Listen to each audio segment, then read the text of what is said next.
Okay, so section 2.7 is inequalities and absolute value, and they kind of go hand in hand. So I'm sure most of y'all are familiar with, uh, inequalities. You have these four symbols that we use instead of an equal sign, and this is less than, this is greater than, less than, or equal to,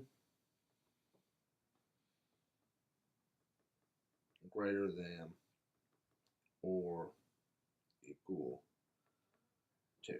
Okay?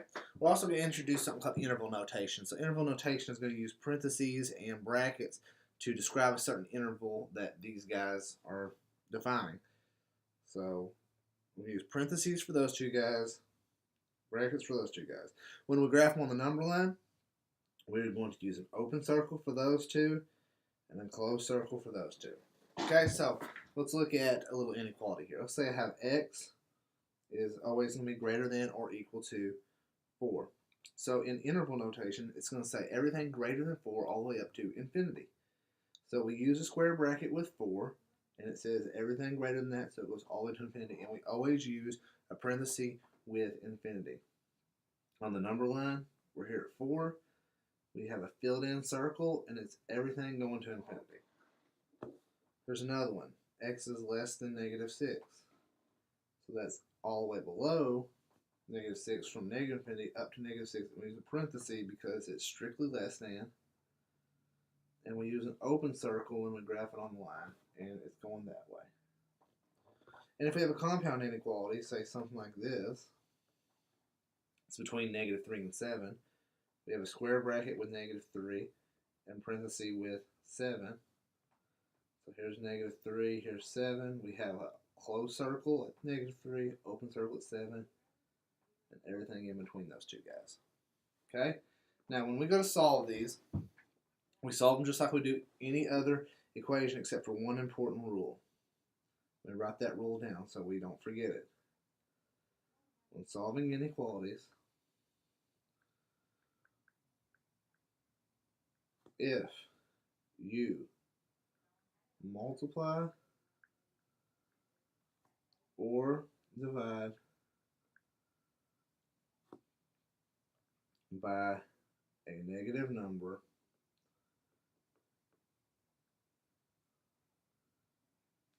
then flip the direction of the inequality symbol.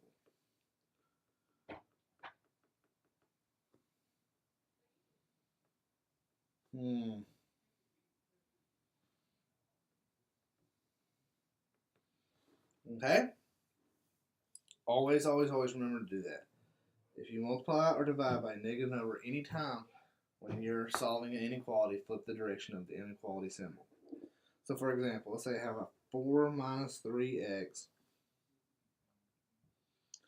is less than or equal to 7 plus 2x. Okay? If I subtract 2x from both sides, we have 4 minus 5x is less than 7. Then I subtract 4, I have negative 5x is less than 3. If I divide by negative 5, I need to flip that direction of that sign. Very important. Okay? So there's my solution interval. So it's saying everything greater than or equal to negative 3/5. So it goes from negative 3/5 all into infinity. Closed circle. Everything going that way. Okay? Another example. It's compound. We have something on either side of it. When we go to solve this guy, whatever we do to get x alone in the middle, we have to do to both sides of this inequality. So if I subtract 5 here, I got to subtract 5 on both sides. It gives me negative 3 is less than 3x, which is less than 15. Divide by 3, so I got to do it on both sides. Negative 1. 5. So we have parentheses on both sides, and on the number line, open circles. Okay, now, absolute values basically says that whatever's in those absolute value brackets, it can be the positive and it can be the negative, because anything in those brackets would automatically become positive, whether it's negative. Okay? So, the rules we have with our inequalities is that we have that, we can change it to this. If we have the inequality symbol going the other direction, and this is going to be true for the or equal to as well. It's going to be two inequalities. It's going to be that, or A can be less than the negative B. Okay, so we're going to keep that handy so we can refer back to it. So let's say we have absolute value of 3x is less than 12. Okay, if we convert that using our little rule, we have this. Divide both sides by 3, you get negative 4 is less than x, which is less than 12. Whoops, nope, about less than 4. So our interval, solution interval is that, and on the number line, we have negative 4 to 4 open circles between those two. Okay, here's another example. Using our little rule, it applies the same way if it has the or equal to part. We get that. Subtract 1 from both sides, then divide by 2. So I have my solution between negative 5 and 4.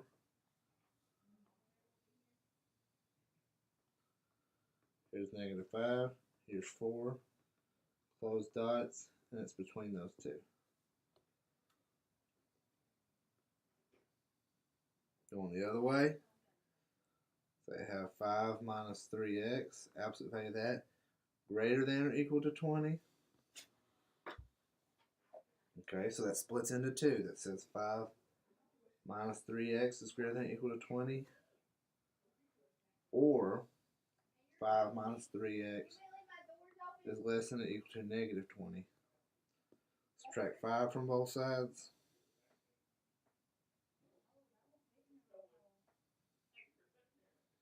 I just made a mistake. I'm dividing by negative 3, so I flip the sign. Don't make the same mistake as me. Subtract 5 from both sides, and then divide by negative 3. Again, flip the sign. And you get that. So we have two solutions. Let me first graph it on the number line. I have negative 5, and it's going this way. Then I have 25 thirds, and it's going this way. So we have disjoint intervals for our solution interval. So there are two different intervals here. This one's from negative infinity to negative 5, and this one is from 25 thirds to positive infinity. And when we have two different intervals like that, we put a u between them, which means union, which means take both of those as my answer for my interval. Okay? Let's look at one more example here. Let's say I have absolute value of 4x minus 7 less than negative 3. You can stop right here and just say there's no solution. Okay? Some people recognize that, some people don't. This is implying we're going to come up with some number, and since it's an absolute value, it's going to have to be positive. And so if it's positive and it's less than a negative, is there a positive number that's less than a negative? No. So we can go ahead and stop and say this guy has no solution. So make sure and recognize that before you even start working on a problem. Okay, that'll conclude this.